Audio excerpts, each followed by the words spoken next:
오늘 말씀은 사무엘하 11장 말씀을 우리가 함께 보겠습니다. 먼저 11장 1절에서 5절 말씀까지만 저희들이 함께 읽겠습니다. 다 같이 1절부터 5절까지 읽겠습니다. 해가 돌아와서 왕들의 출전할 때가 되매 다윗이 요압과 그 신복과 온 이스라엘 군대를 보내니 저희가 암몬 자손을 멸하고 라빠를 에워쌌고 다윗은 예루살렘에 그대로 있으니라.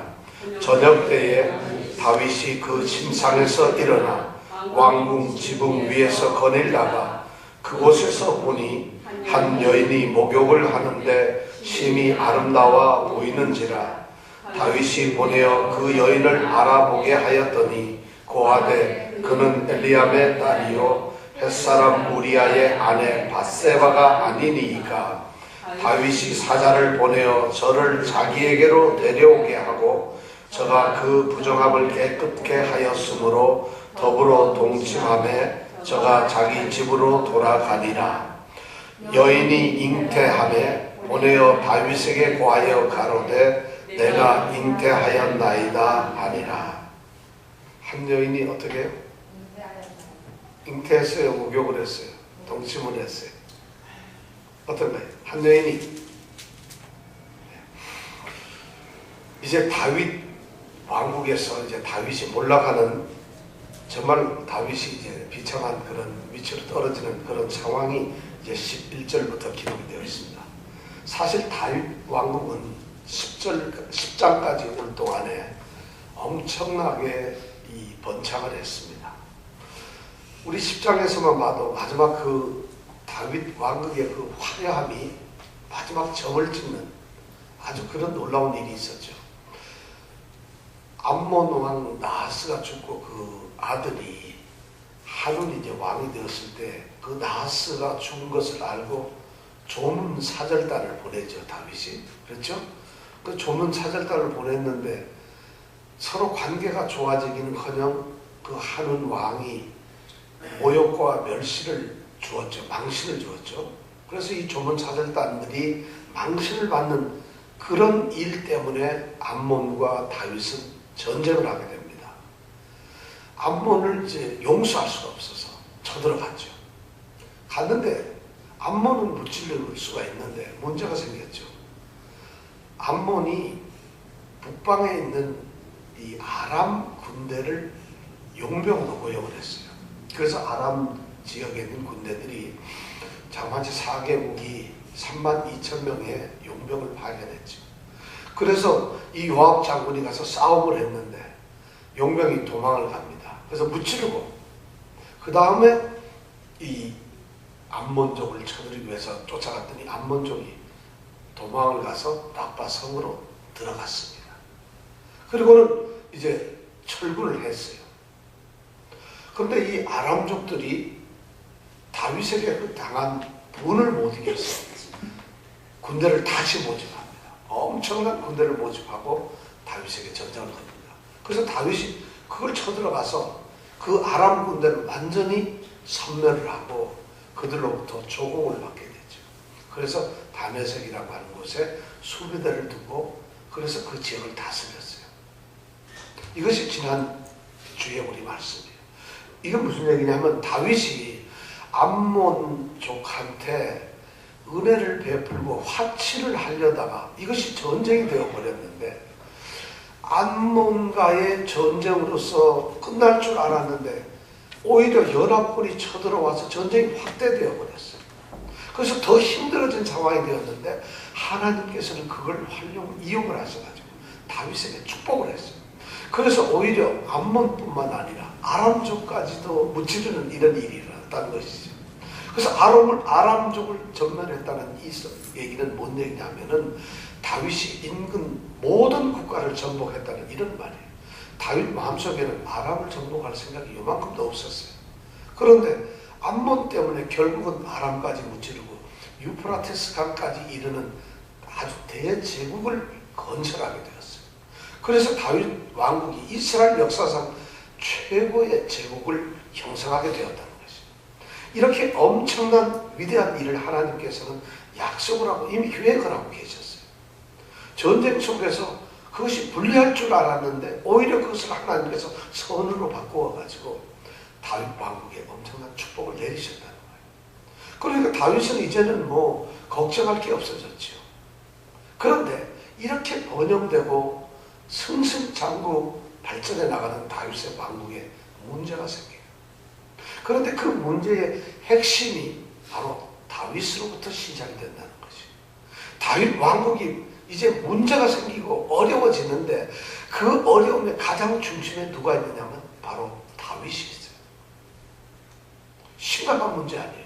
다윗 때문에 다윗 왕국이 축복을 받았는데 다윗 왕국이 다윗 때문에 어려움을 겪게 된다는 것입니다. 하나님의 섭리는 참 우리가 알다가도 모르겠어요. 근데 다윗이 무슨 일을 했느냐? 오늘 바로 말씀, 이 말씀 11장 말씀이 다윗이 이제 저지르는 일이에요. 그래서 오죽하면 이 11장 말씀의 제일 마지막 절 27절에 보면은 이렇게 쓰여 있어요. 다윗이 이 11장에서 무슨 일을 했는데 어떤 나쁜 일을 했길래 어떤 악한 일을 했길래 27절 제일 마지막에 보니까 다윗의 소위라는 것은 무슨 말이죠? 소위, 중위, 대위 뭐 이런 계급이 아니에요. 소위라는 건 그렇죠.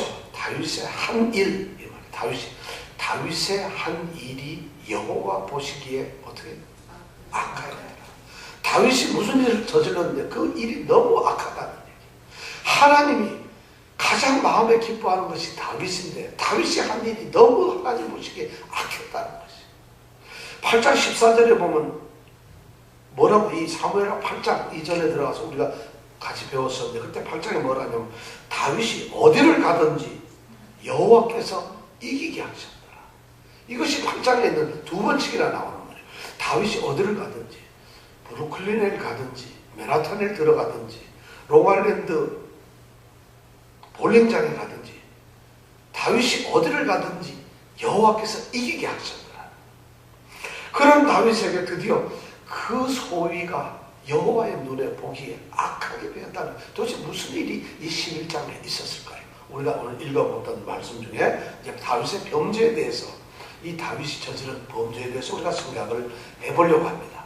오늘은 다윗이 무슨 죄를 저질렀나 하는 것만 우리가 생각을 해보려고 합니다. 다윗의 첫 번째 범죄가 뭐냐면 우리가 1절서부터 5절까지 읽은 거에 보면 밧세바를 취해서 그를 갖다가 범했다는 것이. 자, 이것이 이제 큰 죄인데 이 범죄의 배경은 이렇습니다. 오늘 1절에 보니까 해가 돌아와서 왕들의 출전할 때가 되매 이렇게 돼 있어요. 1절에 해가 돌아왔다는 얘기는 새해가 되었다 이런 얘기. 새로운 해가 이제 시작이 되었는데 그래 보니까 왕들의 출전할 때가 되매 왕들이 전쟁을 하기 위해서 전쟁터로 나가야 할 때가 되었다는 거예요. 그러니까 이스라엘 이 당시에는 전쟁을 아무 때나 하는 것이 아니에요. 시간을 정해놓고 전쟁을, 때를 정해놓고 했다는 것이에요. 무슨 전쟁이 그냥 시도 때도 없이 하는 것이 그런 것이 아니라 때를 정해놨어요. 그 당시에는 어떻게 전쟁을 했냐면 이스라엘 지역에는 이 비가 오는 때 우기가 있었고 비가 안 오는 건기가 있어요. 그럼 여름철에는 비가 오는 시절이에요. 근데 이제 봄이 되어가지고 춘분, 3월 선분이 며칠이죠? 정국 원사님 춘분이 며칠이죠? 네, 3월 21일이요. 21일이 춘분인데 그때부터 봄이 시작된다는 거죠. 봄의 날씨가 된다는 것이죠. 그 춘분 전후로 해가지고는 이스라엘에 비가 오질 않습니다. 그리고 그때는 이미 파종을 다 해서 씨를 다 뿌려놓은 때고 밀이나 보리를. 그리고 추수를 하려면 조금 더 기다려 한 5월달쯤 가야 돼요. 그러니까 3월 그때서부터 5월달까지 한 2달 동안이 날씨도 좋고 비도 안 오고 그러다 보니까 길도 좋고 모든 것이 다 공급이 원활한 거예요. 그때 전쟁을 합니다. 그래서 그때 전쟁하고 또 추수 때가 되면은 자기네들은 또 쉬어요. 그래서 각자 추수해서 또 일하고 그리고 추수 끝나고 나면 또 쉬었다가 다시 전쟁하고 이스라엘은 전쟁을 그렇게 했어요. 그래서 지금 매년 이 3월 이때쯤에 전쟁할 때가 되었다는 거예요. 그때 전쟁이 되면 왕이 이제 자기 군대를 데리고 전쟁을 하러 갑니다. 바로 그럴 때가 되었는데 이번에 보니까 다윗이 요압과 그 신복과 온 이스라엘 군대를 보내니 다윗이 보냈다는 얘기는 다윗은 가지를 않았다는 거죠. 왕이 전쟁을 해야 됨에도 불구하고 가지 않고는 자기의 가장 강한 이 장군인 요압과 그 부하들만 군사들만 전쟁터를 보냈어요. 그래서 그들이 전쟁을 하러 갔는데 어디로 전쟁을 하러 갔냐면 암몬으로 갔다는 거예요. 여기 암몬에는 왜 전쟁을 하러 갔냐면 10장에 보면은 전쟁을 연합군을 무찌르고 나서 암몬을 따라갔더니 암몬이 도망을 쳐서 자기 성으로 들어가 버렸어요. 그래서 전쟁이 끝나고 돌아왔다 그랬잖아요. 전쟁이 끝난 게 아니라 끝날 때까지는 끝날 게 아니라 다시 전쟁을 해야 되는 거예요. 왜냐하면 점령을 해야 되니까. 그래서 다시 전쟁을 하러 이제 암몬한테 갔다는 거예요. 그래서 거기 1절에 거기 보니까 저희가 암몬 자손을 멸하고 암몬 자손을 완전히 무찔렀어요. 그랬더니 어떻게 되니까 라빠를 에워쌌대요. 라빠가 뭘까요? 라빠를 에워쌌다는데 라빠는 이 암몬족의 주된 성이에요. 걔네들이 암몬 왕이 살고 있는 성이 바로 이 라빠 성인데 라빠 성은 굉장히 견고해요. 이게 성이 둘로 이렇게 나누어져 있는데 한쪽에서는 물을 공급하는 수원지가 있는 성이 있고 또 하나는 사람이 사는 성이 있어요. 그래서 이 성이 그게 하나로 이루어졌는데 얼마나 이게 난공불락인지 이 성은 이때까지 한 번도 점령이 된 적이 없어요. 바로 그 성으로 이 암몬족이 다 도망가서 피하고 있으니까 그 성을 쳐부수기 위해서 밖에서는 다 무찔렀고 그래서 그 성을 쳐부수기 위해서 지금 기다리고 있는 거예요. 그래서 그걸 둘러싸고 있어요. 이 라빠라고 하는 성이 그만큼 이제 중요한 성인데 라빠는 오늘날 요르단의 수도 암만이에요. 암만. 이 라빠가 암만이에요. 그러니까 요르단이라는 나라가 수도를 갖다가 암만이라고 정했다는 건 다 이유가 있죠. 그렇죠? 그래서 라빠라고 하는 이제 지역에다가 그렇게 이제 성이 있는데 그래서 그걸 둘러싸고 있는데 그 다음 말해 보니까 다윗은 예루살렘에 그대로 있습니다. 전쟁하러 가지 않았다는 거예요. 그리고 다윗은 왕임에도 불구하고 왕이면 전쟁을 해야 됨에도 불구하고 전쟁을 안 하고 예루살렘에 자기는 남아있어요. 부하들은 가서 전쟁을 하게 하고 자 그렇게 됐죠. 그랬더니 드디어 이제 2절에 범죄가 발생. 이게 배경이 지금 왜 이 범죄가 일어났느냐 하는 배경이 그렇게 되어 있어요. 그러고 나서는 드디어 범죄가 일어나기 시작합니다. 2절에 보니까 저녁 때에 좀 이제 해가 질 무렵 이때가 되었는데 다윗이 그 침상에서 일어나 다윗이 침상에 저녁에는 침상으로 들어가야 되는 거예요. 저 침상에서 일어나야 되는 거예요. 저녁 때는 침상으로 들어가야 되죠. 근데 여기에 보니까 저녁 때에 다윗이 그 침상에서 일어나 왕궁 지붕 위에서 거닐다가 이렇게 돼요. 저녁 때에 침실에서 나왔다. 침상에서 나왔다는 얘기는 낮잠을 잤다는 것이죠. 그런데 이스라엘 이 당시 풍속 중동 지역은 지금도 한낮이 되면 잠을 잡니다. 이것이 그 사람들의 풍습 나쁜 게 아니에요. 절대로. 이걸 보고 옛날 우리 목사님들 설교할 때는 이게 낮잠을 자가지고 말이죠. 지금 왕이 남은 전쟁인데 낮잠 자고 앉았다. 그래서 저는 그렇게 쭉 알고 있었어요. 그런데 요즘에 이제 성경을 보면서 하니까 이게 참 용감하게 무식하면 굉장히죠. 이 사람들의 습관이에요. 습관. 이 사람들은 당연히 낮잠을 자겠다. 중동 지역에서는. 그래서 낮잠을 이제 좀 쉬고 그리고는 이제 저녁 때가 돼서 바람이 좀 선선해지니까 임금으로서 이제 어디로 올라갔느냐 보니까 어디로 올라갔다고 왕궁 지붕 위에서 아니 왕궁 지붕을 어떻게 타고 올라갔나 저도 이것도 궁금했는데 이스라엘이 집들은 이렇게 스레트가 돼가 이렇게 왕궁이 평평하게 돼 있어요. 지붕이. 그러니까 여기서 지붕으로 금방 올라가서 지붕이 마당처럼 넓어요. 거기에다가 이제 추수를 해서 밀이나 보리를 말리기도 하고 그 위에서 이제 그런 일도 하고 또 너무 더운 때는 뭐 거기서 잠도 잘 거고 또 한밤중에는 별을 보면서 별을 세면서 이야기도 하고 막 이런 하여튼 지붕이 그렇게 쓰여지는데요. 그러니까 다윗이 낮잠을 자고 이거 덥구나 하고 일어나가지고 저녁 때 서늘하니까 이제 지붕 위로 올라갔다는 거죠. 지붕을 거니니까 어쩌면 왕은 자기의 직무인지도 몰라요. 장군들과 대신들이 전쟁을 하러 갔기 때문에 다윗 왕국은 좀 이 고지대 좀 높은 데 세워져 있잖아요. 거기다 지붕까지 올라갔으니까 거기서 내려다보면 이스라엘이 예루살렘 성이 좀 약간 이렇게 언덕이 되어 있어요. 지금도 예루살렘 성은 위쪽에 있고 여기 낮은 쪽으로 이제 집들이 살아요.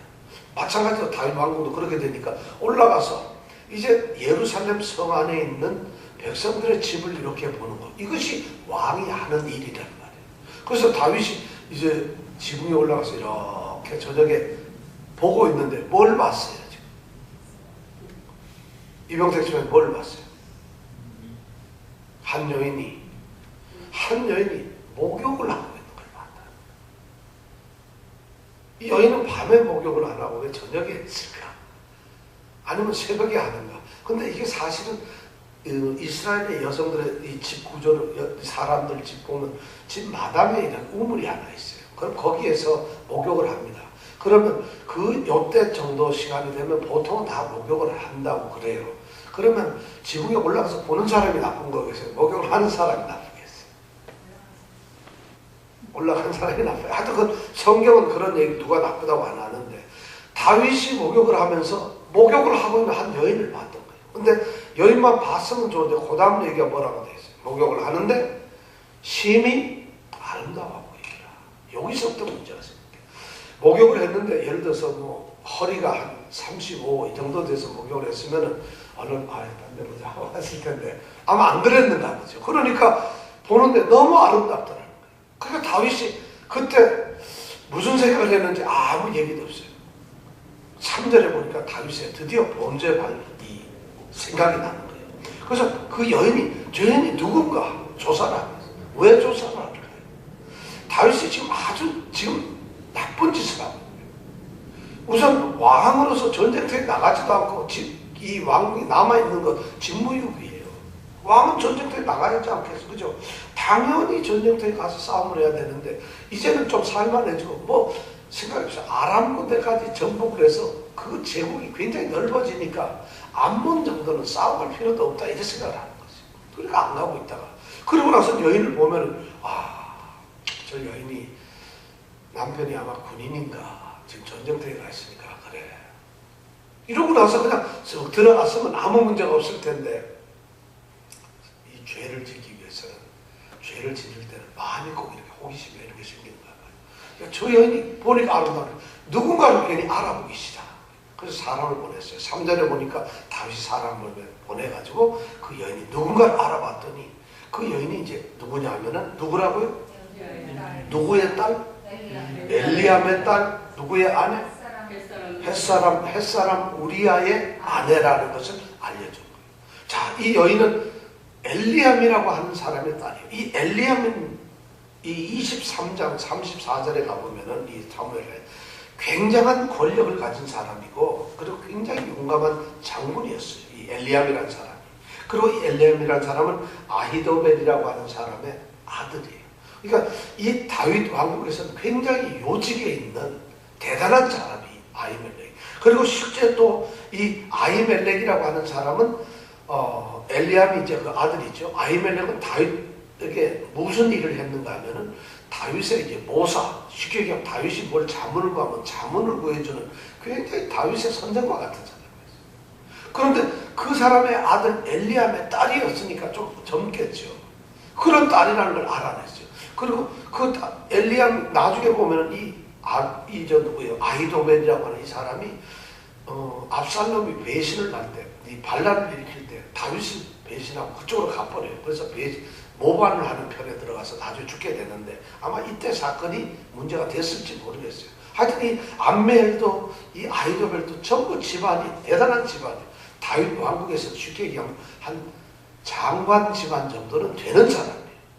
그럼 그 집안의 딸이에요. 그럼 참 너 집이 딸 참 좋은 딸을 뒀구만 이러면 끝나는 건데 그 다음에 또 누구냐면 소개를 하는데 뭐라고? 햇사람 우리아의 아내. 햇사람이라는 것은 이스라엘 사람이 아니라는 얘기예요. 햇이라고 하는 종족 사람이에요. 그러니까 햇은 이방인 사람. 그러니까 이방인 사람인데 이스라엘 사람하고 결혼을 했다는 얘기죠. 그죠? 그러니까 이 우리아라고 하는 이 사람은 대단한 사람이라는 거죠. 근데 우리아도 또 누구냐면 이 사람도 장군이에요. 다윗에게는 나중에 요 뒤에 역사를 보면은 30명의 아주 뛰어난 장군이 있어요. 우리로 말하면 뭐 한 대대장, 사단장급의 그런 장군이죠. 바로 이 우리아는 사단장급의 그런 장군이에요. 그런 우리아의 아내라고 하는 것을 알게 된 거죠. 맞습니다. 자, 여기까지만 해도 사실은 조사할 필요도 없었는데 조사를 했다는 것이죠. 그러니까 이제 이름까지 알고 나니까 아 그러냐 하고 3절에서만 끝났으면 얼마나 좋았겠어요. 그렇죠. 여인을 감상도 했고 누군지도 알았고 그러면 그걸로 끝나면 될 텐데 문제는 4절에서부터 문제예요. 다윗이 사람을 보냅니다. 사자를 보내서 저를 자기에게로 데려오게 하고 그리고는 그 여인을 범합니다. 이것이 문제가 된 거예요. 그러니까 동침을 하게 됩니다. 다윗이 드디어 여기서 심각한 여기서 데려오게 하고 이 말이 우리나라 이 성경에는 굉장히 번역을 아주 순하게 해놨어요. 데려오게 하고 이렇게. 근데 실제로 이 본래의 원어 이 히브리어에 보면은 빼앗아 왔다는 거예요. 뺏었다는 얘기. 이 단어가 데려온 게 아니라 뺏었다 하는 빼앗았다 이런 말이에요. 사무엘이 말이죠. 이스라엘 백성들이 왕을 우리에게도 주세요. 우리도 왕을 주세요. 우리도 이방민족처럼 왕이 있어야 되겠나이다. 왕이 없다. 그러니까 사무엘이 그때마다 너희들은 하나님 있지 않냐. 우리는 하나님의 나라, 하나님의 백성들인데 왜 왕이 필요하냐. 아닙니다. 우리도 왕이 필요합니다. 그때 이 사무엘이 이스라엘 백성들에게 무엇 한 얘기가 뭐냐면 만약 너희가 왕을 세운다면 왕이 너희들의 물건을 빼앗을 것이다. 너희들의 물건을 빼앗게 되고 너희들의 가족도 빼앗고 너희들의 돈도 너희들의 물건도 너희들의 땅도 집도 다 빼앗게 될 것이다. 너희들의 말도 빼앗고 그래서 너희들이 그의 종살이를 하게 될 것이다. 그런데 왕이 필요하냐? 그래도 왕을 달라는 거죠. 그러니까 다윗 이미 이 사무엘은 왕의 나쁜 것을 알고 있는데 바로 그 왕의 나쁜 행동 그것이 지금 다윗에게 나왔어요. 여자를 빼앗아 왔다. 탈취했다는 거예요. 그리고는 그 다음에 여자를 범하게 되는 거죠. 야, 지금까지 다윗의 모습을 보면은 다윗은 전쟁터에서도 주는 사람이었어요. 자기가 사울 왕을 죽일 수 있는 위치에서도 사울 왕을 죽이지 않고 그의 생명을 살려주는 사람이었어요. 자기가 모든 일을 갖다가 다 해서 취할 수 있음에도 불구하고 자기가 얻은 것을 전부 다 나누어 줬던 사람. 근데 다윗이 여기서부터 달라지기 시작합니다. 여기서부터 다윗에게는 악한 것이. 자, 다윗은 말이죠. 지금 범죄를 했어요. 자, 여기까지 끝나면 좋겠는데, 그러고 난 다윗은 이 범죄를 그냥 덮으려고 했는지, 가만히 있으려고 했는지 모르겠는데, 5절에 보니까 문제가 생겼어요. 무슨 문제가 생겼어요? 이 여자가 애를 가져버렸네. 애를 갖게 되니까 어떻게 해요? 방법이 없죠. 그러니까 이 우리아의 아내 밧세바가 왕에게 전가를 받습니다. 임금 왕이시여, 제가 당신의 애를 가졌습니다.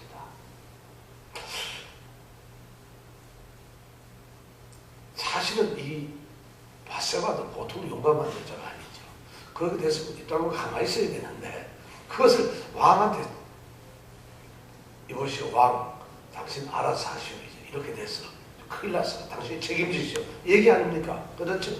그래서 애가 생기니까 여기서 문제가 되는 거예요. 이제부터가 문제가 되는 거예요. 사실 이 사건을 이렇게 배경을 이렇게 보면은 다윗이 지금 굉장히 잘못했던 건 자신이 해야 할 일을 하지 않는 직무유기, 영적으로 지금 나태한 상태에 있어요. 다윗이 도망을 다니고 쫓겨다니고 싸움을 하고 그 다음에 죽음의 위협에서 피해 다니고 이럴 때는 하나님과 함께 했어요. 하나님은 다윗은 하나님을 찾았고 하나님께서는 다윗 옆에 늘 계셨다. 그래서 다윗을 하나님께 이기게 했는데 이제 다윗이 모든 것을 다 가져버렸어요. 다윗이 모든 것을 누리게 되었고 다윗이 모든 것이 넉넉해지고 다윗에게는 이제 부족함이 하나도 없게 되고 다윗은 이제 모든 것이 다 완성된 상태에서 행복을 누리고 있는 거예요. 그러니까 하나님이 다윗을 잊지 않아요. 다윗은 영적으로 게을러졌어요. 우리가 사실 이런 문제가 굉장히 중요한 거예요. 어렵고 힘들 때는 기도를 하고 하나님 제가 이것만 이번에 잘 되면 하나님을 섬기겠습니다. 잘 되고 섬기는 사람 제가 하나님 못 봤어 솔직하게. 어려우면은 주여 저를 불쌍히 여겨줘. 그러니까 하나님은 속아요. 야 불쌍히 여겨줘야지 하고 불쌍히 여겨줬어. 잘 되고 나면은 야, 속을 이미 하나님은 다 아시죠. 건강하면은 하나님 잘 섬기겠습니다. 제가 사업이 번창하면 하나님 섬기겠습니다. 제가 아들만 하나 주면 이 아들을 하나님께 바치고 섬기겠습니다. 아들 하나 20년 만에 아들 하나 남은 그 아들 때문에 교회를 못 갑니다. 사업이 잘 되면 정말 하나님 마음껏 섬기겠습니다 하니까 사업이 잘 되면 사업 때문에 회사 교회를 못 나가요. 일이 바빠가지고. 그렇죠. 건강하면 제가 하나님 정말 하나님 일 위해서 열심히 하겠습니다 하는데 건강이 있으면 볼링 치러 가는 게 바빠서 하나님을 못 섬기게 돼요. 일이 바쁜데 건강한데 어떻게 하나님을 섬길 수 있어요. 지금 다윗이 그런 줄이에요. 어려울 때는 여호와께 묻자오되 여호와여. 오죽하면 다윗이 이런 말을 이렇게 우리 7장에서 축복을 낼 때 내가 누구오며 내 집이 무엇이간데 나한테 이런 일을 해주죠. 이런 축복을 주십니까 하고 그렇게 정말 감격해서 울부짖던 다윗 아니에요. 근데 이렇게 넉넉해지니까 다윗은 이제 영적으로 게을러지는 거예요. 깨어 있어야 됩니다. 우리가 영적으로 깨어 있는다는 것은 너무 중요합니다. 깨어 있는다는 건 여러분 영적으로 깨어 있는다는 것이 뭔 줄 아세요? 영적으로 깨어 있다. 이러면 영적으로 깨어 있는 건가요? 아, 기도 많이 하면 영적으로 깨어 있는 거예요. 영적으로 많이 깨어 있다는 얘기는 다른 곳을 보지 않는 것이, 다른 곳에 있지 않는 것이, 다른 생각을 갖지 않는 것이. 하나님을 믿고 하나님을 따르는 사람이 하나님이 원하시는 곳에 있어야 되는데 하나님이 원하시는 바로 그곳에 있지 않고 다른 곳에 있으면 그것이 영적으로 깨어 있지 않는 거예요. 지금 다윗은 암몬 족과의 라빠 성 앞에서 지금 칼을 들고 있어야 될 사람이에요. 이 사람은 거기서 지금 장수들 앞에서 이 성을 어떻게 무찌를까 하는 것을 고민해야 되고 하나님의 나라를 세우기 위해서 백성들을 위해서 그 일을 해야 될 텐데 이 사람이 지금 왕국에 혼자 남았어요. 있어야 할 곳에 있지 않았다. 이것이 영적으로 게으름이에요.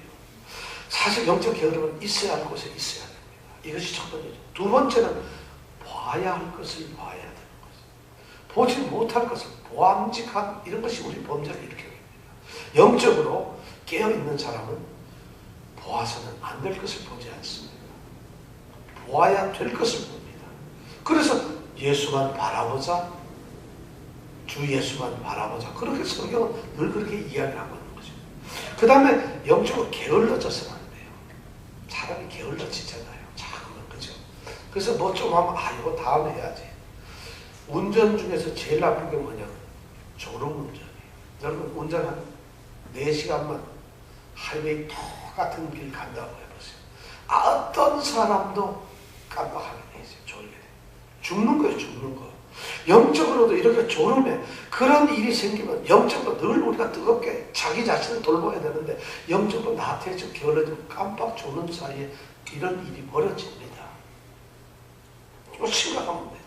그 다음에 가장 또 잘못된 것이 뭐냐면 우리가 의식이요.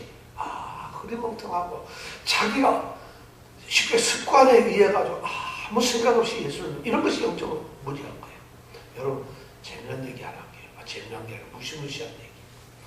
늑대를 어떻게 잡는지 아세요? 늑대를 잡는 방법. 여러분 아세요? 알라스카에 가면은 저 추운 겨울 얼음만 있는 그 알라스카에 가면 에스키모인들 있잖아요. 그 사람들이 늑대를 어떻게 잡느냐 하면 이렇게 잡아요. 늑대 잡는 방법 알려드릴게요. 늑대를 어떻게 잡을까요? 엉덩이로 때린다. 밧줄을 열어놓고 거기 오는 다리를 당긴다. 굴을 파놓고 덫을 놓고 이렇게 잡는 게 아니에요. 어떻게 잡냐? 늑대를 잡을 때 자기가 쓰는 창을 그 창에다 날카로운 칼을 양날로 있는 칼을 갈아서 아주 예리하게 빼쪽하게 갈아 놓습니다. 그리고 거기에다가 짐승의 피를 묻혀가지고 그리고는 얼음에다 세워줍니다. 그래서 늑대가 딱 피를 핥아 먹을 정도의 위치에다 딱 세워둡니다. 그리고 딱 세워두면 늑대들이 피 냄새를 맡고 쫓아옵니다. 그래서 피 냄새를 맡고 야 여기 뭔가 짐승이 있고 나서 피 냄새를 맡고, 그리고는 피 냄새에 취해서 그것을 혀로 핥기 시작합니다. 근데 핥다 보니까 이 창날이 너무 날카롭거든요. 그 피 발라놓은 거 금방 핥다 없어지죠. 그런데 이렇게 핥다 보니까 자기 혀가, 자기 입이 거기서 찢겨서 피가 나는 줄 몰라요. 그러니까 날씨는 춥죠. 창날은 차갑죠. 자꾸 핥다 보니까 나중에는 그 발라놓은 피가 아니라 자기 입에서 찢어져서 나오는 피인 줄도 모르고 계속 피를 빨면서 이렇게 해요. 그러다가 차가운 상태에서 피를 자꾸 흘리면서 결국에 나중 피를 너무 많이 흘려서 늑대가 거기에 쓰러집니다. 무섭죠. 늑대가 그렇게, 그럼 에스키모인은 나중에 가보면 늑대가 추운 데서 이렇게 부들부들하고 쓰러져 있어요. 그럼 죽기만 하면 돼요. 이미 피를 너무 흘렸기 때문에 늑대는 죽었어요. 무섭죠. 영적인 나한테는 우리를 그렇게 죽게 만듭니다. 영적으로 깨어있어야 합니다. 절대 방심하면 안 돼요. 여러분, 하나님 말씀 뭐 그렇지 뭐. 하나님은 사랑이셔서 오늘 내가 이래도, 내가 이렇게 게으름을 피워도 절대 아닙니다. 여러분, 너무 무서워요. 게으름을 피워도 하나님께서는 우리를 세우시려고 징계도 하시고 사탄이 우리를 유혹을 하도록 만들어놨어요. 사탄은 우는 뭐같이 생겼다고 했어요? 우는 사자처럼 우리를 덤비고 있어요. 그럼 우리가 깨어있어야 하는데 순간 방심을 하는 순간 나도 모르게 빠져들어간다는 것이죠. 그럼 죽습니다. 죽는지도 모르고 따라 들어가 죽게 돼요. 또 이 깨어있지 못하는 잘못된 거예요. 영적 쓸데없는 호기심, 쓸데없는 관심, 자꾸 쓸데없는 관심. 지금 다윗이 그런 관심을 갖게 된다. 자, 이런 범죄를, 이렇기 때문에 다윗이 지금 범죄를 하게 됐어요. 자, 이렇게 다윗이 범죄를 하니까 다윗이 이제 큰일 났어요. 이 여자가 애를 가졌거든요. 자, 이것을 그러니까 어떻게 하면 좋을까? 그 다음 이제 6절부터 13절이 그것을 해결하는 방법을 찾는 거예요. 해결하는 방법이 참 무지무지하게 무섭습니다. 죄를 저지르고 난 사람은 그 죄를 가리기 위해서, 죄를 은폐하기 위해서 더 큰 범죄를 짓는 거예요.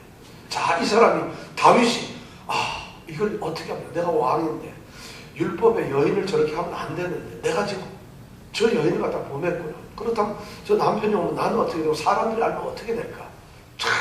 다윗이 머리가 아프니까 그것을 감추기 위해서 전쟁터에서 싸우고 있는 우리야 아들 그 남편을 소환을 합니다. 사람을 보내가지고 요압 장군에게 보내서, 야, 그 전쟁터에 있는 우리야라고 하는 그 장군을 예루살렘으로 돌려보내라. 왜 돌려보내겠어요? 돌려보내라고 합니다. 그리고는 사람을 보내서 우리야가, 그러니까 우리야는 한참 전쟁을 하는데 왕의 명령으로 자기를 부른다니까 포상금을 주나 웬일인가 하고 불락이 오겠죠. 오니까 다윗 왕이 우리야에게 안부를 묻습니다. 그래, 요압 왕은, 요압 장군은 잘 있느냐? 우리 이스라엘 군대는 잘 있느냐? 전쟁은 어떻게 잘 되느냐? 이렇게 자꾸 묻습니다.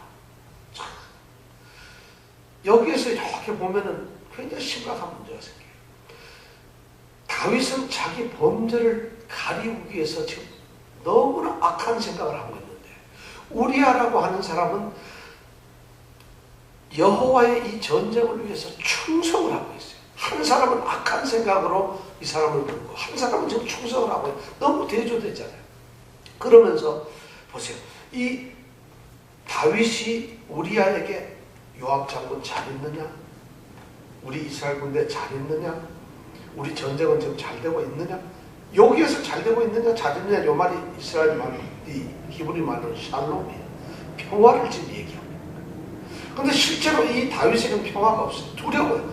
지금 뭐 사람을, 지금 뭔가 음모를 꾸미고 있잖아요. 그러면서도 웃으면서 평화, 샬롬, 샬롬 하고 있는 거예요, 지금.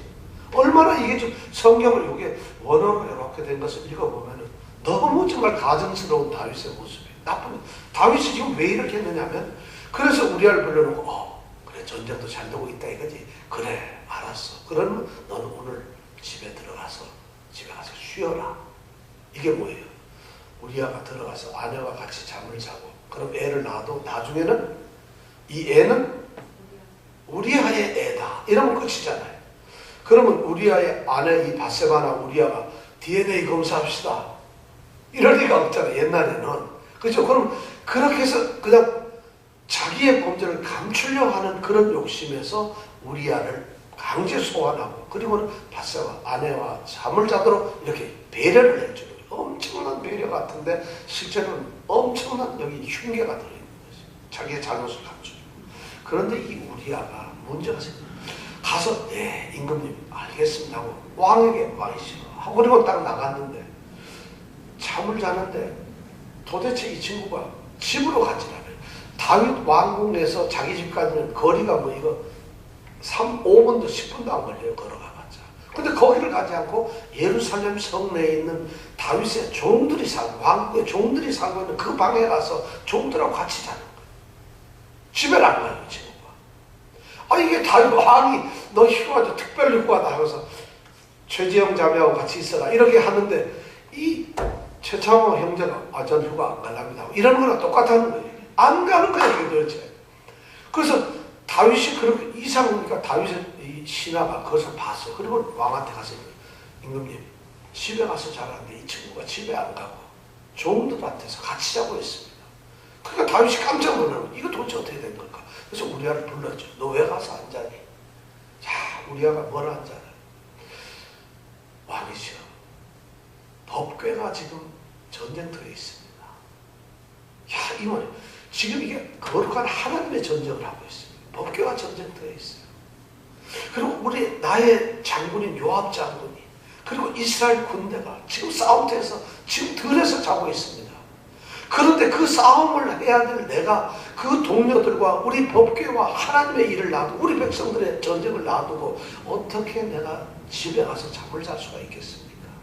나는 그럴 수가 없어요. 왕이시여, 당신의 명예를 걸고 나는 그럴 수가 없습니다. 아, 이렇게 말을 하는 거예요.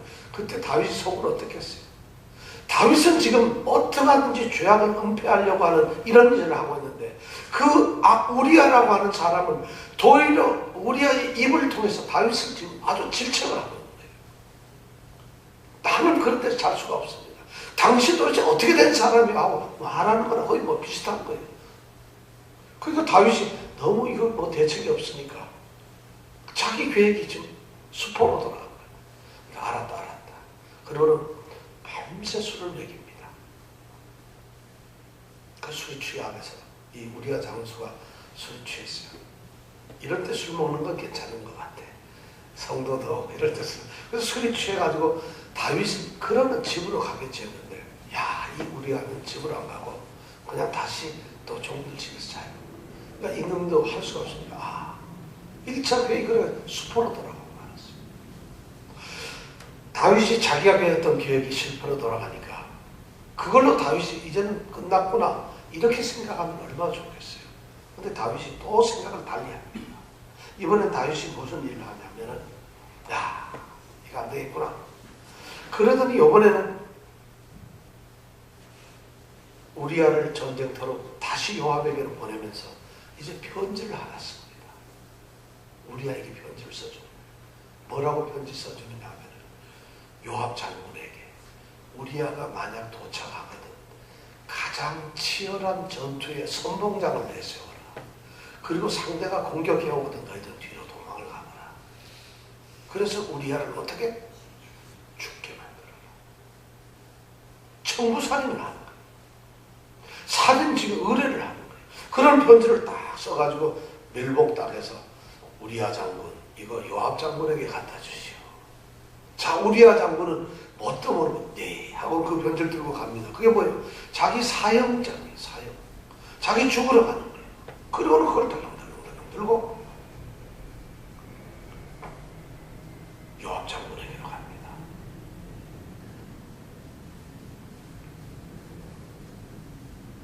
어떻게 됐을까요, 여러분?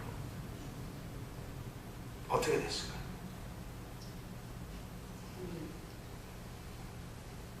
근데 여기서 제가 궁금한 것은 우리아 장군이 바세와 자기 아내 바세바와 이 다윗의 관계를 알았을까 몰랐을까? 여러분 생각은 어떠세요?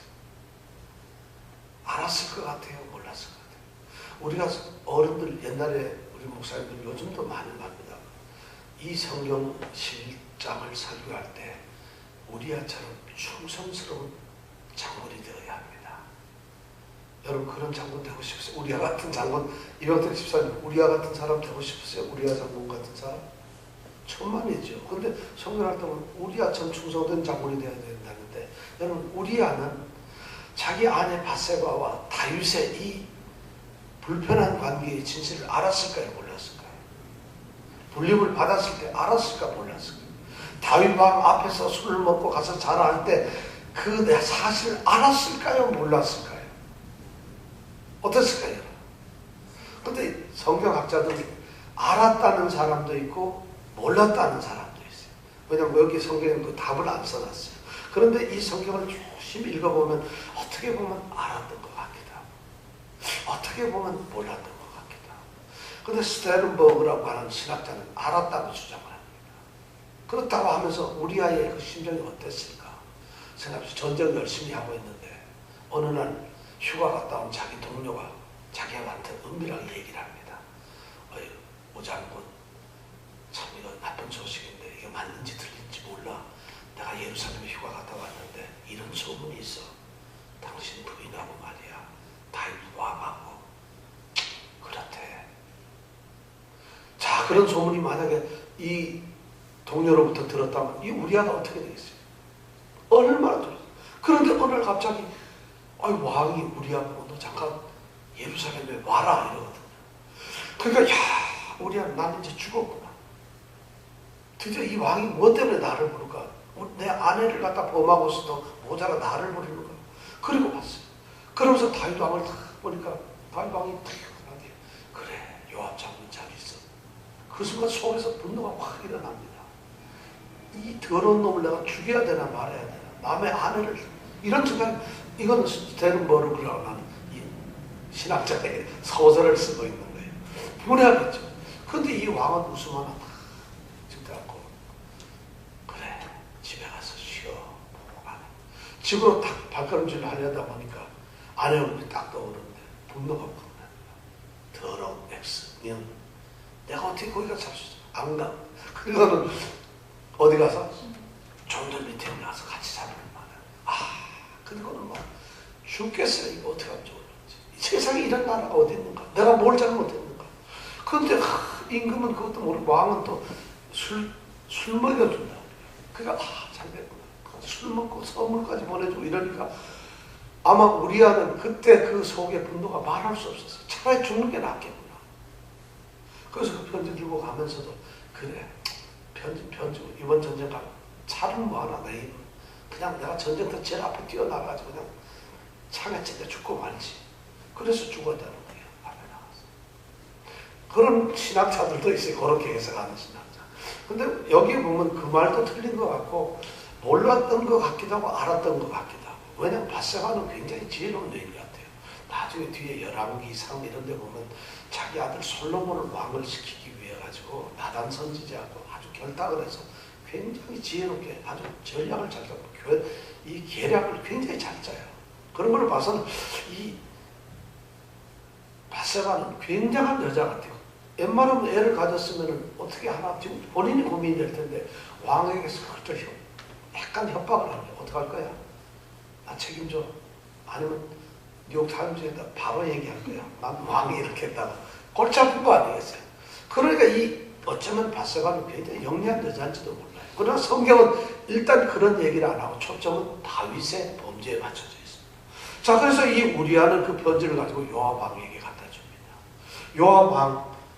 요압 장군이 그 편지를, 왕이 보낸 편지를 보니까 우리아 장군을 가장 위험한 전선에 보내서 앞장에서 보내고 싸움을 붙여라. 그럼 도망가라. 피해라. 그리고 죽게 만들어라. 이런 것이 거기 있다는 거예요. 자, 다윗 왕은 어쩌면 이렇게 자기가 하고 있는 걸 아무도 모를 줄 알았을 거예요.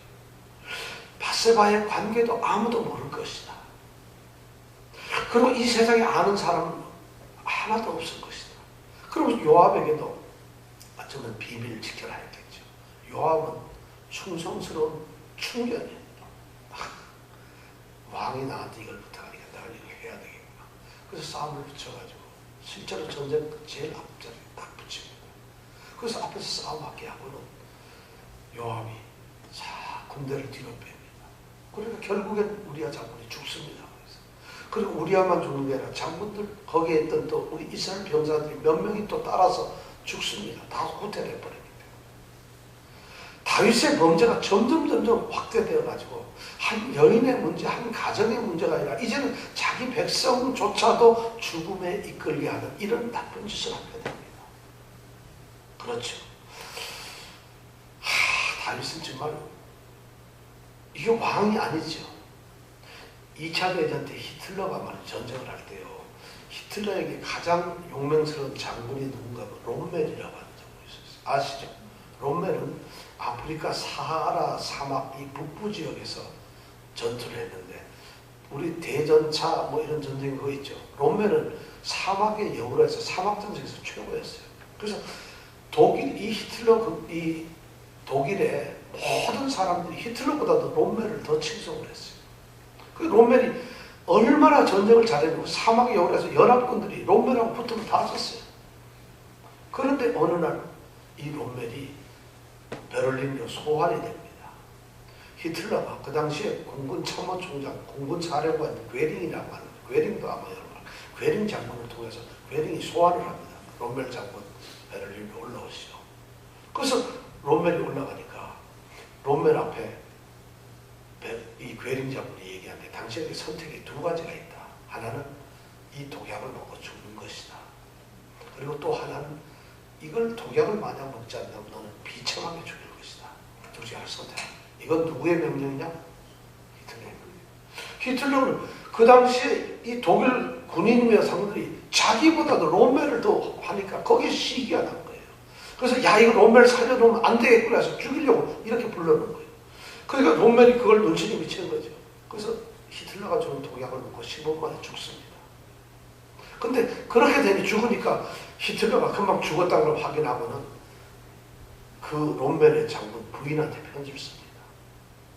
당신의 남편은 우리 독일의 영웅이었습니다. 당신의 남편은 정말 우리 전 독일 군대의 귀감이 되는 훌륭한 용사였습니다. 당신은 이 세상에 가장 훌륭한 남편을 두었습니다. 우리는 그가 질병으로 죽게 된 것을 무척 아파합니다. 그는 우리의 영원히 우리의 기억 속에 남을 것입니다. 우리는 이 독일은 당신을 위해서 모든 것을 다 쏟아붓겠습니다. 당신의 평생 먹을 것과 평생 이런 걸 편지를 다 써서 주는 거예요. 다윗이 아마 내가 보기 히틀러가 다윗한테 그 수법을 배운 건지도 모르겠어요. 그러니까 그렇게 한 거예요. 그러니까 다윗이 지금 그렇게 해서 지금 결국 죽이고 마는 것이죠. 그러면 요압이 이제 우리아가 죽은 것을 알고는 왕에게 보고를 해야죠. 그러니까 자기한테 보고서를 딱 쓰고 부하직원 전령을 딱 보내가지고 야, 너 다윗 왕한테 가서 이 상황을 보고를 해라. 우리가 전쟁에서 우리아 장군이 죽었는데 이걸 가서 보고를 해라. 그래서 우리가 전쟁에 쫓겨서 우리 군대가 몇 명 죽고 도망 나왔다 이러면은 왕이 혹시 화를 확 낼지 모른다. 그럴 때는 네가 뭘 할 것이냐. 딱 한마디만 해라. 왕이시여 우리아 장군도 죽었습니다. 이 말만 하면 될 것이다. 그러니까 이 전령이 자기는 뭣도 모르죠. 그리고 툭툭 가가지고 왕에게 전쟁 보고를 하는 거예요. 왕이시여 우리가 전쟁에서 이 암몬하고 전쟁에서 우리가 패했습니다. 정말 도망을 갔어. 우리 군인이 죽었습니다. 이러니까 다윗이 분노를 확 하는 거예요. 화를 내는 거죠. 아니 어떻게 해서 이렇게 우리가 질 수가 있느냐. 그러면서 거기에 보면은 21절에 보면은 이제 이런 말이에요. 자 21절 20절부터 보세요. 20절 21절 보세요. 이제 20절 21절 같이 한번 읽어볼까요? 시작. 혹시 왕이 노하여 내게 말씀하기를 너희가 어찌하여 성에 그처럼 가까이 가서 싸웠느냐. 저희가 성 위에서 쏠 줄을 알지 못하였느냐. 여룻베셋의 아들 아비멜렉을 쳐 죽인 자가 누구냐. 여인 하나가 성에서 맷돌 윗짝을 그 위에 던짐에 저가 데메스에서 죽지 아니하였느냐. 어찌하여 성에 가까이 갔더냐 하시거든 내가 말하기를 왕의 종 햇사람 우리아도 죽었나이다 하라. 바로 이거예요. 그래서 다윗이 이제 만약 뭘 하냐면은, 예를 들어서 어떻게 막 전쟁을 하는 장수가 전황도 모르고 그렇게 성에 가까이 가서 그렇게 해서 무모한 전쟁을 할 수가 있었느냐. 전략도 작전도 없이. 그러면서 21절에 여룹베셋의 아들 아비멜렉. 여룹베셋이 누군지 아세요? 여룹베셋? 이게 누구예요? 기드온이에요. 기드온. 여룹베셋의 기드온의 이름에 다른 것이 여룹베셋이에요. 그러니까 기드온의 아들 아비멜렉이라는 사람이 있어요. 이 얘기를 하는 거예요. 사사기 이 9장인가요? 6장인가? 9장인가? 9장이겠구나. 거기에 보면은 이 기드온에게는 아들이 있었는데 세겜 땅에서 첩의 여인을 사귀어가지고 거기서 아들을 하나 낳은 게 바로 아비멜렉이라는 아들을 낳았어요. 그리고 이 기드온에게는 아들이 한 70여 명 있었어요. 그런데 기드온이 이제 죽게 되어 하니까 그 후에 기드온의 그 권세를 갖다가 이 서자 세겜 땅에 있는 첩에게서 난 이 아비멜렉이 기드온 아버지의 그 영광을 차지하기 위해서 정상적으로 이 족속에게, 므낫세 족속에서 난 아들 70명을 다 죽여버려요. 그리고 자기가 최초의 왕을 호칭합니다. 그래서 이스라엘 역사에서 최초의 왕으로 호칭을 한 사람이 바로 이 아비멜렉이에요. 아버지 본세를 믿고. 그리고 나서는 세겜 땅에 가서 세겜이 안 나오니까 세겜 지역을 철도해요. 그리고 막 전쟁을 합니다. 그러다가 어디 가느냐면 여기 보면 데베스라고 하는데 테베스라고 하는 성이 있어요.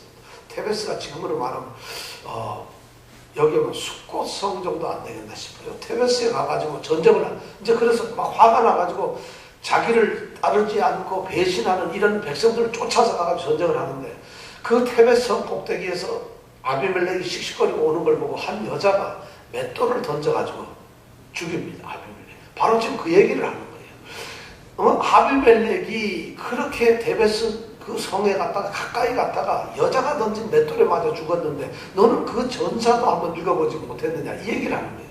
어떻게 이렇게 어리석게 전략과 작전도 없었느냐. 이걸 지금 요압 장군에게 만약 다윗이 추궁을 하면은 그때 대답할 말이 뭐라고요? 우리아도 죽었습니다. 그렇게만 대답하라는 거죠.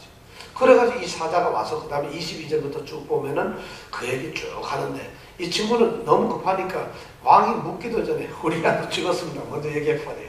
그래서 임금님이 이 왕이 아무 말도 안 하고는 그리고 대답을 하긴 뭐냐면 그러냐? 그러고 나서 25절에 아주 명언을 하나 합니다.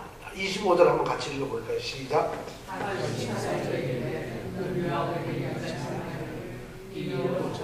예, 요압에게 말하되 어떻게 이 일로 야 이거 걱정할 일 하나도 없어. 이 얘기가 걱정하지 말라고 그래요. 왕이 지금 전쟁이 졌고 이런데 지금 그런데 그 다음에 뭐라 그래요? 예, 칼은 이 사람이나 저 사람이나 죽인다. 뭐예요? 칼에 맞나 죽는 거는 그게 어떡하겠어. 칼이 무슨 사람 가서 죽이냐 이 말이죠. 칼을 이렇게 들으면 누구나 죽게 돼 있다는 거죠. 그러니까 핑계를 그렇게 대면서 힘내고 담대하게 싸워라 하고 태연하게 얘기해요. 다윗은 지금 감쪽같이 우리아를 죽였어요. 그리고 자기는 범죄를 가리면서 모든 것이 가리워졌다고 지금 다윗은 생각을 하고 있어요. 다윗이 정말 범죄를 가린 게 다 가려졌을까요? 이 생각을 해보세요. 다윗이 밧세바를 이렇게 불렀을 때, 뺏었을 때, 그 저녁 때 누군가 본 사람이 있었을지 모르겠어요. 또 저 사람을 보내서 누군가 알아봐라. 또 사람을 보내서 데려와라. 저 또 같은 사람은 있잖아요. 그렇죠? 그러면 소문이 안 날 수 없어요. 그럼 밧세바가 또 애를 가졌어요. 또 사람을 보내가지고 임금님 저 왕이시여 나 애 가졌어요. 그럼 또 간 사람이 다 알아요. 우리아가 오고 나서 죽게 되면 이 전령 받다가 또 요압이 편지를 보고 알았죠. 사실 다윗은 이 범죄를 가리면 다 가릴 줄로 알았어요. 그런데 이 범죄는 온 세상 소문이 다 나가지고 여기 앉아있는 이정근 집사님도 다 알아버렸다. 다윗이 나쁜 짓 한 걸 이제 모르는 사람이 없어요. 범죄라는 게 그런 게 아니라는 거죠. 자, 다윗의 잘못한 이 범죄는 뭐냐면 점점 다윗은 자기 자신을 속여가기 시작합니다. 죄를 저지르게 되다 보니까 점점 자기를 속이게 자꾸만. 그래서 남을 속이게 되고 자꾸 이렇게 거짓을 하게 돼요. 그러다 보니까 범죄는 자꾸 잘하게 되면 그 다음 뭐가 되느냐? 잔인해집니다. 잔인해질 뿐만 아니라 그 다음 점점 잘하면 아주 인정사정 없어 모른적해져 버려요. 이게 범죄의 특징. 잘못한 사람이 그래서 더 큰 소리를 하는 것이에요. 그럼 다윗이 여러분 무슨 죄를 저질렀겠어요? 여러분 생각에 다윗이 무슨 죄를 저질렀어요?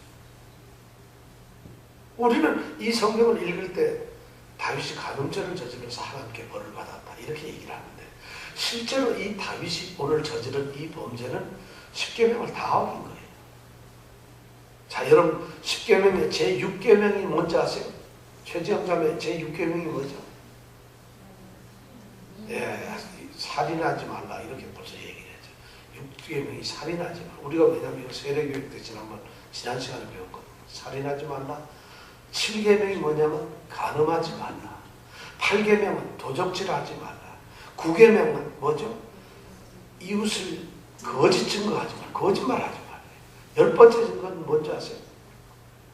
내 이웃을 탐내지 말라. 내 이웃을 탐내지 말라 하고 그 다음에 쓰여 있는 글씨가 뭐냐면 내 이웃의 아내라든가 내 이웃의 종이라든가 남종이라든가 여종이라든가 내 이웃의 나귀라든가 내 이웃의 말이든가 내 이웃의 소유는 무엇이든지 탐내지 말라 이렇게 되어 있어요. 지금 다윗은 자기 이웃의 아내를 탐냈으니까 첫 번째 저지른 것이 뭐냐면 탐욕이에요. 우리는 이걸 간음으로, 간음해서 죽었구나. 처음만 그렇잖아요. 이것보다 더 큰 죄를 저질렀다는 것이에요. 첫 번째가 뭐예요? 탐욕을 저지른 거예요. 이웃의 걸 가서 탐심, 내 이웃의 아내를 탐내지 말라 했는데 그것을 탐내고 있었어요. 그러다 보니까 몰래 빼앗아 도적질을 했어요. 없을 때. 그러면 간음을 했죠. 그 다음에 뭐예요? 죽이려고 거짓 증거를 막 하죠. 괜히 장군 불러놓고 아닌 것도 하죠. 그 다음에 나중에 뭐예요? 살인까지 해버려요. 전부 살인까지. 10계명 그냥 전부 다 옵니다. 그리고 하나님이 안 보나요? 다윗이 하나님께 그렇게 충성을 했던 사람이고 하나님의 사랑을 받았던 사람인데 하나님을 섬기는 것, 하나님조차도 모독을 하고 있는 것이에요. 지금 다윗은 모든 죄의 덩어리가 되어버리고 말았어요. 왜 이렇게 되었을까요? 왜 다윗은 이렇게 되었을까요? 죄라는 게 무서워요. 죄는 말이죠. 일단 모든 죄라는 것은 죄는 회개를 해야 되는 것이죠. 그것을 은폐하거나 가리는 것이 아니에요. 많은 사람들이 죄를 범죄를 하게 되면 그것을 회개를 할 생각을 안 하고 범죄를 가리려고 그래요. 죄는 회개해야 합니다. 은폐하는 것이 아니에요. 또 죄는 용서를 구해야 되는 것이지 그것을 합리화시키는 것이 아니에요. 죄를 저질러 놓고 하나님 앞에 통곡하면서 죄를 저질러야 돼요. 물론 다윗은 이 범죄를 저지르고 나서 12장에 가서 보면 나단 선지자를 통해서 아주 심한 지적을 받게 됩니다. 그때 다윗이 통곡을 하면서 회개를 합니다. 그러면서 그 통곡을 하면서 회개하면서 부른 노래가 오늘 우리가 불렀던 노래, 정결한 마음 주시옵소서. 바로 이 찬양이 그때 불렀던 노래입니다. 여러분 그 노래를 부를 때마다 우리의 죄가 씻어지기 원합니다. 회개하길 바라요. 그럼 이 죄라는 건 멈춰야 되는 것이지 멈추지 않으면 죄는 자꾸 늘어나게 돼 있어요. 무서운 일이죠. 그래서 이 밧세바 사건을 통해서 다윗은 완전히 하나님의 가장 사랑스러운 존재에서 가장 범죄 덩어리로 전락하고 말았어요. 이것이 다윗의 기록이에요. 26절, 27절 마지막 절에는 드디어 우리아의 시신이 돌아오고 우리아가 죽은 걸 보고 밧세바가 통곡을 합니다. 7일 동안 호흡을 해 통곡을 하고 그래요. 밧세바 무서운 여자죠. 그죠? 통곡을 하고 그 다음에 27절에 보면은 다윗이 끝났다 하고 밧세바를 데려다가 아내로 삼습니다. 이것이 오늘 성경 11장에 있는 말이에요. 자, 그렇다면 밧세바는 우리아가 다윗과 자기와의 관계를 알았다고 생각했을까? 몰랐다고 생각했어요. 밧세바는 어쩌면 굉장히 계산적인 여자였을 정도예요. 밧세바는 물론 나중에 애를 갖다 4명을 낳게 되고 그 중에 한 애가 솔로몬이 되고 솔로몬이 다윗에 이어서 왕이 되죠. 가장 부귀영화를 누리는 왕이 되죠. 그러면 밧세바는 이 모든 것을 계산하고 했는지 어떤지 모르겠어요. 유대인들의 미드라시에 보면은 다윗이 나쁜 것이 아니라 요 밧세바가 나쁘다고 해요. 밧세바가 뭐를 했다고요? 꼬리를 치는 거예요. 흔드는 거예요. 그렇게 미드라시에 보면 다윗을 유혹하고 범죄한 것이 바로 밧세바라고 그렇게 얘기를 해요. 그래서 그런지 어떤지 성경에 보면은 밧세바라는 이름 대신에 이 밧세바는 항상 우리아의 아내 이렇게 쓰여 있어요. 다른 사람은 하다못해 나발의 부인 누구죠? 아비가일은 아비가일 이렇게 이름이 쓰는데 나발의 아내라고 절대 안 그래요.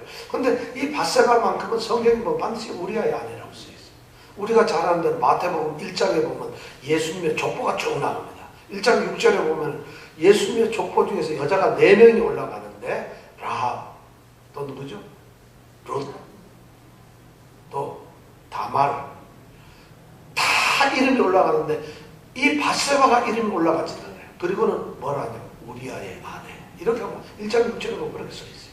그러니까 어떻게 보면 성경은 잘못된 것을 그런 식으로 지적하고 있는 것이 뭔가 있다. 그래서 지금 다윗이 이런 범죄를 저지름으로 정말 하나님 앞에 엄청난 범죄를 저지르고 그래서 하나님께서 보기에 다윗의 소위가 여호와 보시기에 악하였더라 이렇게 얘기를 하고 있어요. 자, 다윗이 이런 범죄를 저지르고 도대체 이 다윗의 운명은 어떻게 될까요? 다음 주 12장에서 우리가 다윗의 이야기를 마저 생각을 하겠습니다. 자, 이 시간 함께 기도를 합니다. 자, 오늘 다윗의 모습을 생각해 보세요. 다윗이 잘못한 것이 아니라 우리 모두가 그런 죄인입니다. 아담과 하와가 에덴 동산을 거닐면서 만약 그 사람들이 선악 과를 그 나무를 보지 않고 생명의 나무만 보고 살았다면 범죄 안 했겠죠. 우리 모두에게는